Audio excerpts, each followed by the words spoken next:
नमस्कार। आज मैं आप लोगों के सामने एक छोटा सा सवाल लेके आया हूँ जो कि मुझे लगता है कि बहुत ज़रूरी है पूछना। Remember, life is a race. अगर तेज नहीं भागोगे तो कोई तुम्हें कुचल के आगे निकल जाएगा। 15-15 घंटे पढ़ना होगा, सिर्फ 6 घंटे सोना होगा। 9.5 CGPA लेके आना है, याद है कि नहीं? बनेगा बड़ा होकर कैसे बराबरी कर पाएगा दुनिया के साथ? क्या सारी उम्र में से घर पे बैठ के खिलाता रहूंगा? गुस्सा आता मुझे सोचकर कि तुम अपनी जिंदगी बर्बाद कर रहे हो। तुम्हें दिखाई नहीं देता कि आज तुम एग्जाम में फेल हुए, कल जिंदगी में फेल होने वाले हो। हंसेंगे लोग, कहेंगे कि फाइनल ईयर में आके छोड़ दिया। 5 साल बाद जब अपने दोस्तों को गाड़ी खरीद के अपना घर बनाते देखोगे तो यहाँ घुसोगे।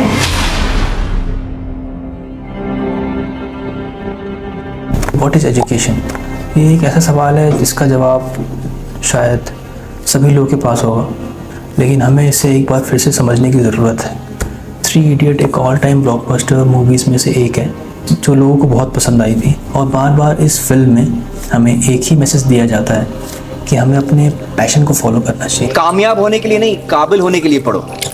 सक्सेस के पीछे मत भागो, एक्सेलेंस का पीछा करो।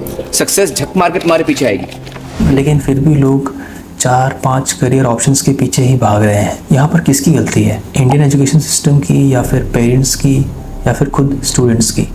इंडियन एजुकेशन सिस्टम एक बहुत ही इंपॉर्टेंट टॉपिक है।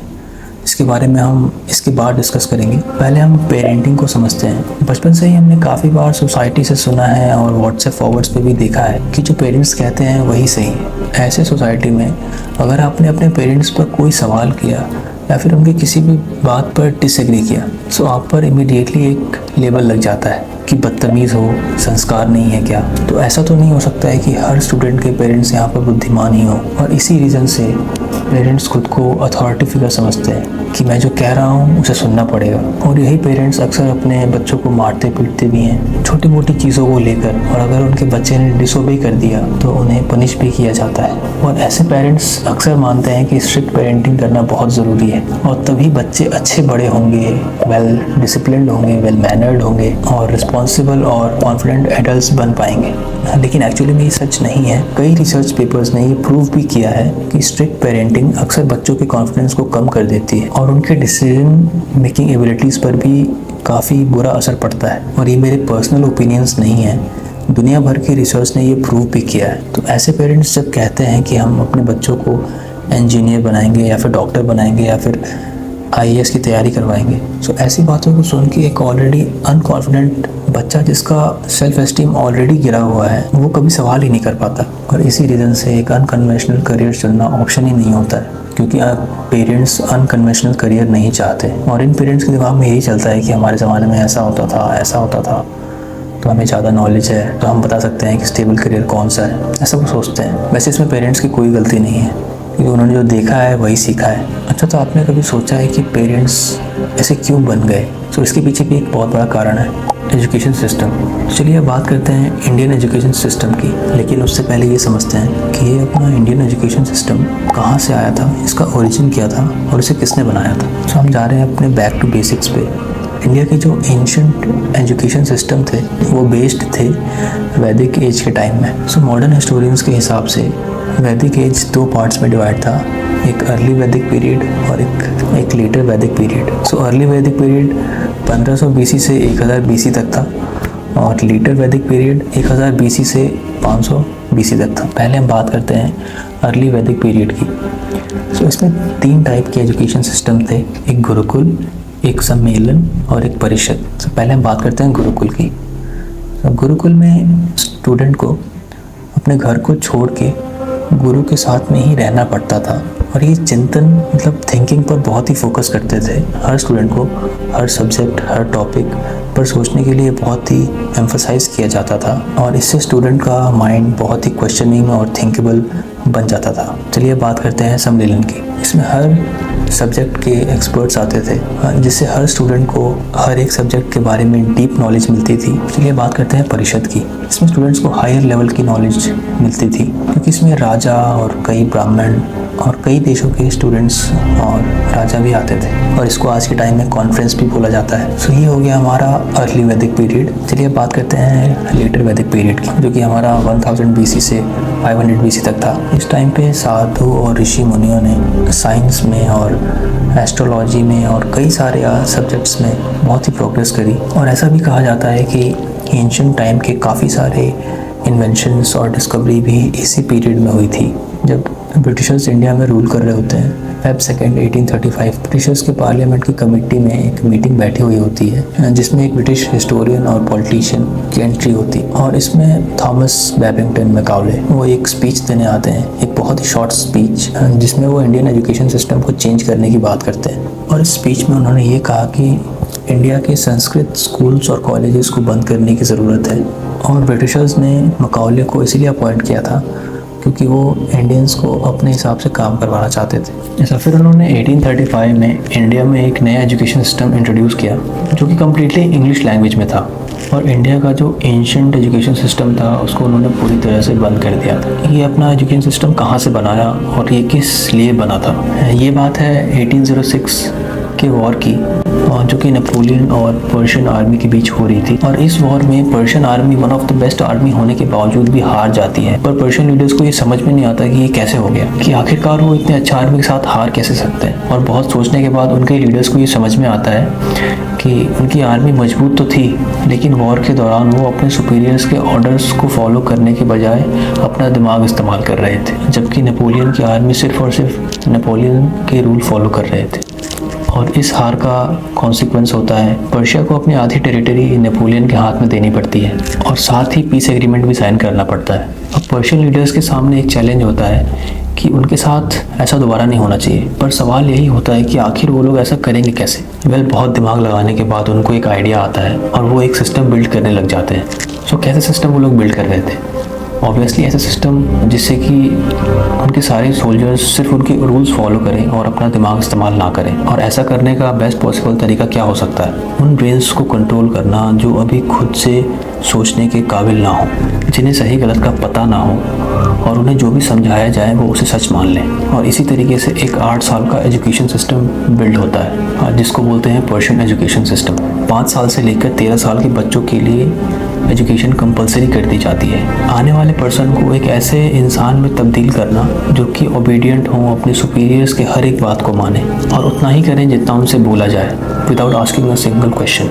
और इस 8 साल के एजुकेशन सिस्टम में उन्हें सिर्फ इतना ही पढ़ाया जाता है, इतना ही समझाया जाता है जितने में वो अपने सुपीरियर्स के ऑर्डर्स को फॉलो करें, ना कि इतना कि वो अपने खुद के बारे में सोचने लगे। और पर्शियन लीडर्स ने जैसा प्लान किया था उन्हें ये सिस्टम एग्जैक्टली वैसा ही रिजल्ट दे रहा था। और इसी तरह एक ऐसे सिस्टम का इन्वेंशन हो चुका था जो आने वाले फ्यूचर में सब कुछ बदलने वाला था, और ठीक ऐसा ही होता है। और उसी दौरान एक और भी चीज़ जो वर्ल्ड में बहुत तेज़ी से फैल रही थी, गेस करिए क्या? साल 1760 से लेके 1840 तक इंडस्ट्रियल रेवोल्यूशन अपने पीक पर था। ग्लोबल इकोनॉमी बहुत तेज़ी से दूसरे डायरेक्शन में शिफ्ट हो रही थी। उस टाइम लोग एग्रीकल्चर करके अपने हाथों से प्रोडक्ट्स बना के सेल कर रहे थे और कमा रहे थे। बट अब वर्ल्ड में मशीन्स डोमिनेट करना शुरू कर देते हैं। इंसान जितना प्रोडक्ट एक महीने में बना रहा था, मशीन्स उससे कई ज़्यादा प्रोडक्ट्स एक दिन में बना दे रहे थे। But there was a problem. और वो प्रॉब्लम क्या थी? फैक्ट्रीज़ में वर्कर्स की कमी होना, क्योंकि लोग अपने अपने फील्ड में एग्रीकल्चर कर रहे थे, प्रोडक्ट्स बना रहे थे, कुछ लोग छोटे मोटे बिजनेस करके पैसे अर्न कर रहे थे। और ऐसे में कोई अपना ये सब काम छोड़कर किसी और की फैक्ट्री में एज अ लेबर क्यों काम करना चाहेगा? सो इस प्रॉब्लम का सोल्यूशन कैसे निकाला जाए? पर्शियन एजुकेशन सिस्टम अपने रिजल्ट के कारण ऊपर के बैठे लोगों तक ऑलरेडी पहुंच चुका था, और अब डिफरेंट कंट्रीज़ अपने अपने एजुकेशन सिस्टम को पर्शियन एजुकेशन सिस्टम पे बनाना शुरू कर चुके थे। और इस बार इनका सोल पर्पस होता है कि ऐसी जनरेशन तैयार करना जिनकी क्रिएटिविटी को किल करके उनके दिमाग में पैसे अर्न करने का बस एक ही ऑप्शन रह जाए, और वो हो work as a labour in factories. और ठीक ऐसा ही होना शुरू हो जाता है। जो लोग अभी तक फार्मिंग करके छोटे मोटे बिजनेस करके पैसे अर्न कर रहे थे, उनके बच्चों को इस तरह से ब्रेन वॉश किया जाता है कि जब वो अपने एजुकेशन को कंप्लीट करके निकलें तो उनके दिमाग में पैसा अर्न करने का सिर्फ एक ही ऑप्शन रह जाए, और वो हो फैक्ट्री में काम करना एज अ लेबर। और इसी तरह फैक्ट्रीज़ में जो लेबर्स की कमी थी वो धीरे धीरे पूरा होना शुरू हो जाती है। और पर्शियन एजुकेशन सिस्टम को यूज़ करके द लॉर्ड मकावले भी इंग्लिश एजुकेशन सिस्टम तैयार करते हैं इंडिया में, और वो इस चीज़ को ऐसे दिखाते हैं कि वो इंडिया में इंग्लिश एजुकेशन सिस्टम को प्रमोट करना चाहते हैं। और लॉर्ड विलियम बेंटिक, जो कि उस टाइम के ईस्ट इंडिया कंपनी के गवर्नर जनरल होते हैं, और वो इसे इंग्लिश एजुकेशन एक्ट ऑफ 1835 के थ्रू पास कर देते हैं। एंड अगेन ये English education system Persian education system पे बेस्ड होता है। इनका मकसद ये नहीं होता कि हम इंडिया में एजुकेशन प्रोवाइड करें, इनका मकसद ये होता है कि वो इंडियंस को इस्तेमाल करके इंडियंस को ही गुलाम बना दें। और धीरे धीरे ही सही, लेकिन अंग्रेज़ अपने इस मकसद को अंजाम तक पहुंचा देते हैं। ऑफिस में क्लर्क से लेकर आर्मी में सिपाही तक हर जगह इंडियंस ही काम कर रहे होते हैं, और ब्रिटिशर्स इंडियंस को इस्तेमाल करके ही इंडियंस को गुलाम बना देते हैं। ब्रेन वॉश इस हद तक किया जा चुका होता है कि इंडियंस ब्रिटिशर्स के रूल्स को फॉलो करना अपनी ड्यूटी मानने लगते हैं। आप सोच रहे होंगे वाह, ब्रिटिशर्स ने क्या ही दिमाग लगाया था, पर खैर अब तो 76 साल हो चुके हैं आज़ादी को, अब सब बढ़िया हो गया है। अगर आप ऐसा सोच रहे हो तो ऐसा नहीं है। आपके पैदा होने के बाद या शायद आपके पैदा होने से पहले आपके पेरेंट्स के माइंड में जो ख्याल आता है, पता है आपको वो क्या है? कि मैं अपने बच्चे को अच्छे स्कूल में भेजूंगा, उसे इंजीनियर बनाऊंगा, वो अच्छी कंपनी में काम करेगा। इस एजुकेशन सिस्टम ने इंसानों की थिंकिंग को पूरी तरह से चेंज कर दिया है, एक बिल्कुल ही डिफरेंट माइंडसेट बन गया है। और इसका कारण क्या है? पर्शियन एजुकेशन सिस्टम, जिसको वक्त के साथ, ज़रूरतों के साथ चेंज किया गया। और इसका रिज़ल्ट क्या आता है? ये सोचना कि अच्छा स्कूल मतलब अच्छी नौकरी और एंड में अच्छा फ्यूचर, है ना। आप स्कूल जाते हो एक फ्रेश, क्यूरियस और क्रिएटिविटी से भरे हुए माइंड के साथ, जिसके अंदर कोई लिमिटेशंस नहीं होते, जिसको अगर सही से ट्रेन किया जाए तो बहुत कुछ कर सकता था। लेकिन जैसे ही आप स्कूल जाते हो, आपको कुछ सब्जेक्ट्स के कॉम्बिनेशन का एक सिलेबस दे दिया जाता है, और फिर अब से वही आपकी दुनिया बन जाती है। और सुबह से लेकर शाम तक आप उन्हीं के बारे में सोचते हो जिनके बारे में आप पढ़ते हो। अगर उसके अलावा आपने कुछ सोचा तो आपके मार्क्स पर असर पड़ता है और फिर आपको पनिशमेंट मिलती है। और यही साइकिल चलती आ रही है स्टार्टिंग से ही, जब से अंग्रेज़ों ने इंडिया में इंग्लिश एजुकेशन सिस्टम लॉन्च किया। सो मेरा ऐसा मानना है हमारे एजुकेशन सिस्टम को थोड़ा चेंज करने की ज़रूरत है। पिछले 12 सालों में आपने अपनी ज़िंदगी में क्या किया? ज़िंदगी में सर पढ़ते गया, डिग्री लेते गया। मैंने 3 सब्जेक्ट में पोस्ट ग्रेजुएट किया, बीएड किया, सीटेट क्वालिफाइड है, नेट क्वालिफाइड है सर। हम लोग को बहुत हीन भावना से परिवार रिश्तेदार वाले उतना बात नहीं करते हैं सर। और मैं 2 साल से गाँव में भी नहीं गया अभी तक। दुख है सर, क्या बोलूँ। मैं अपने दुख और पीड़ा को किसी पर सामना नहीं कर सकता हूँ सर। बहुत संघर्ष से पढ़ा हूँ, ट्यूशन पढ़ा के मैं 2012 से ट्यूशन पढ़ा के अभी तक मैं पढ़ाई किया हूँ, और मैं कुछ भी हासिल नहीं कर पाया।